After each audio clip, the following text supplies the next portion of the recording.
Hello, I'm Darren again. The topic for today comes from questions about cults. Questions include: what does it make something a cult? What are the common signs of a cult? And what does it motivates people to join a cult?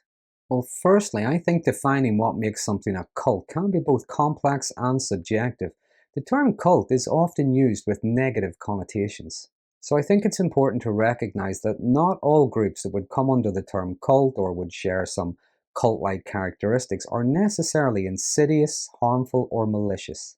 For instance, being something of a sci-fi fan, quite often I've heard terms like the cult of Star Trek. In this context, it really just means something cultural that has a huge following. But the term cult is generally used to describe a group or an organization with specific characteristics that set it apart from mainstream social, political, religious, or cultural norms. Some cults really just reflect a way of life, whereas others can be very controlling and very destructive by nature. Some can even be very exploitative of its members. And some common indicators of such a cult would include, first of all, there's usually a charismatic leader or leaders who claim to have special knowledge, insights, higher intelligence, moral superiority, in some cases even divine connections. But the leader often exerts a significant amount of control over the group and their beliefs. They demand loyalty and compliance. They also tend to be quite hypocritical. Secondly, there is unquestioning obedience. Cult members are expected to obey the leader or the group's instructions and teachings without question. Independent thinking and critical analysis is often discouraged, sometimes even punished. They employ tactics to reprogram their members' thoughts and beliefs to align with the group's ideology. This is often referred to as mind control or brainwashing, and this can involve repetitive indoctrination, repeating of slogans, group confession sessions, and reinforcement of the norms associated with the group. Sometimes there's even the vilification of everything that isn't them.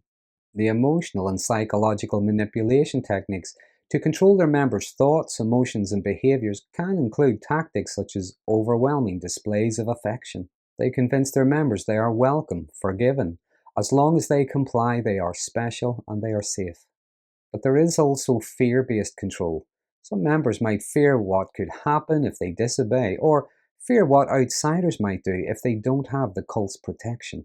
In some extreme cases, there can be sleep deprivation, sensory overload, or withholding of basic needs like food and water. Other examples of mind control could be controlling language or redefining the meaning of words. As author Philip K. Dick once said, the basic tool for the manipulation of reality is the manipulation of words. If you control the meaning of words, you can control the people who must use those words. Another indicator is how cults tend to foster a them versus us mentality, where members believe they're part of a special, chosen group where outsiders are seen as inferior, dangerous, or evil. This can lead to isolation from outsiders. Now, not necessarily they're all living in a compound somewhere, but the cult may encourage or enforce disconnection from family or friends, or generally anyone, where they may receive alternative perspectives. And the isolation makes it difficult for members to have or maintain connections with people outside the group, especially those who may ask questions or are critical. Many are led to believe that those who do ask questions are the enemy. I think a strong indicator of a cult or a cult-like mentality is the tendency to be highly defensive and resistant to criticism from outsiders. They often label criticism as persecution or an attack on their beliefs.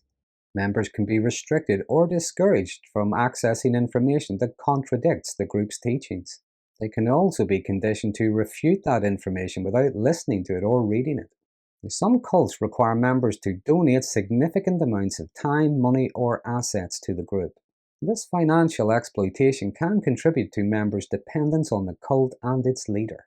Members can also be emotionally, physically, in some cases even sexually exploited. Another indication of a cult is that they may hold unconventional or even extreme beliefs that go against mainstream society. Now, some may just be in a harmless way, but in some extreme cases they can be destructive.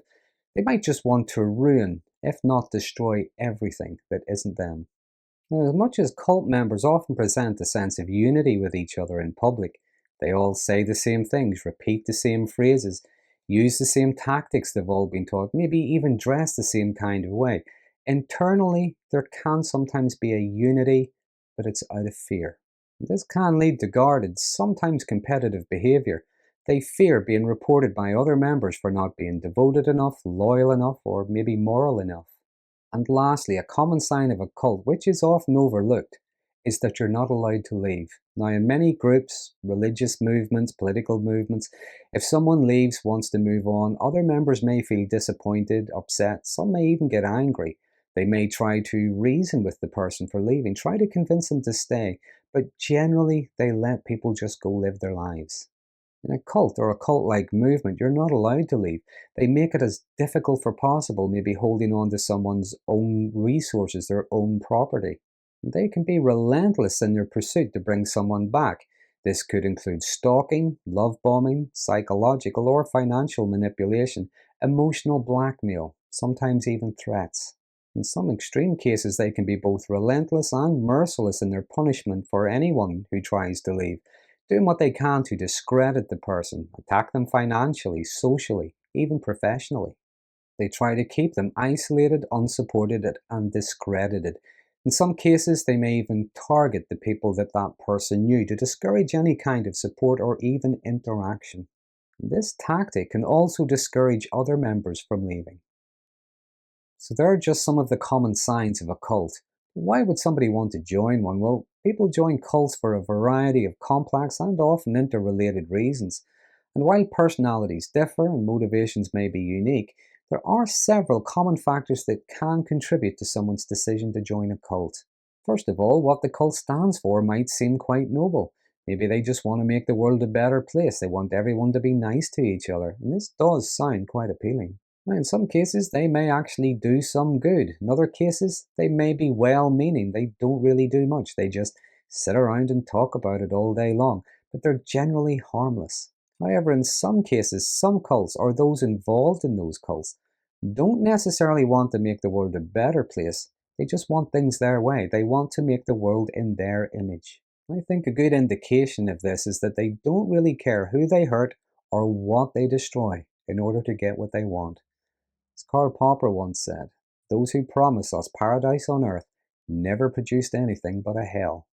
Another reason could be some people just want to learn about them out of curiosity, or they have a desire to explore alternative belief systems.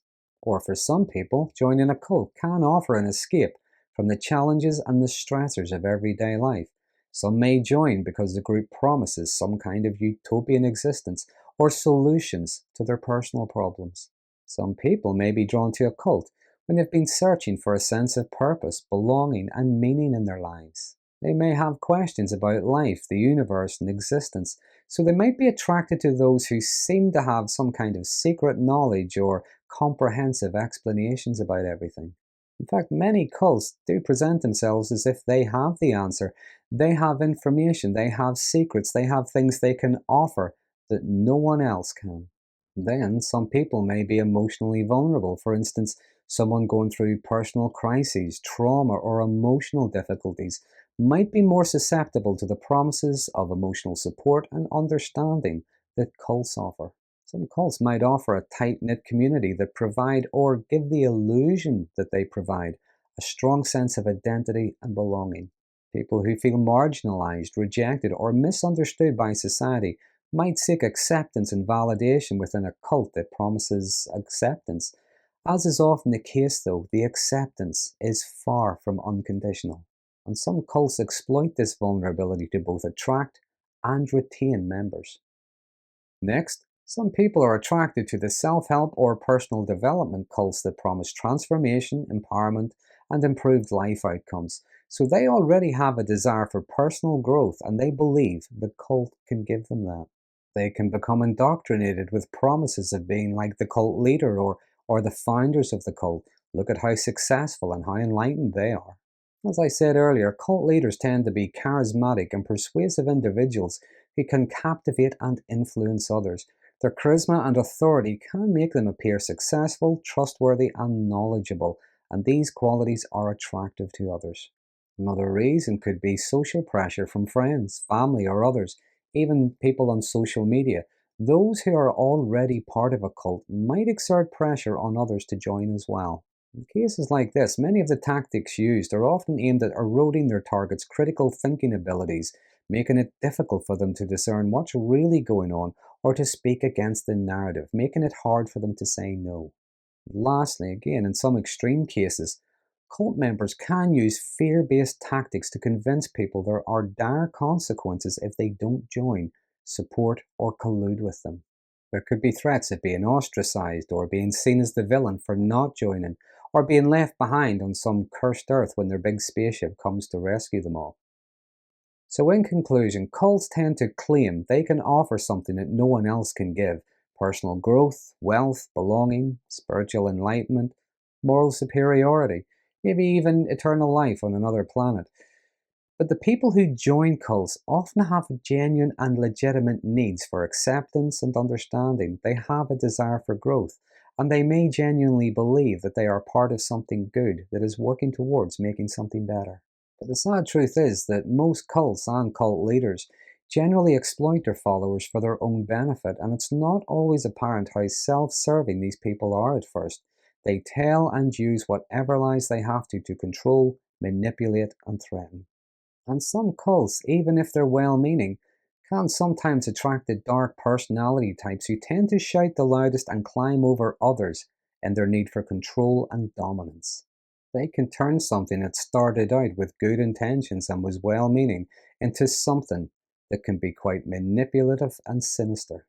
So, there are just some of the common signs of a cult and some of the common motivations behind why people become involved with them. As always, there are many things I could have added. Please feel free to use the comment box below. As always, there are some interesting conversations start from these videos. But if you find this one interesting, please consider subscribing to my channel. And until next time, thanks for watching.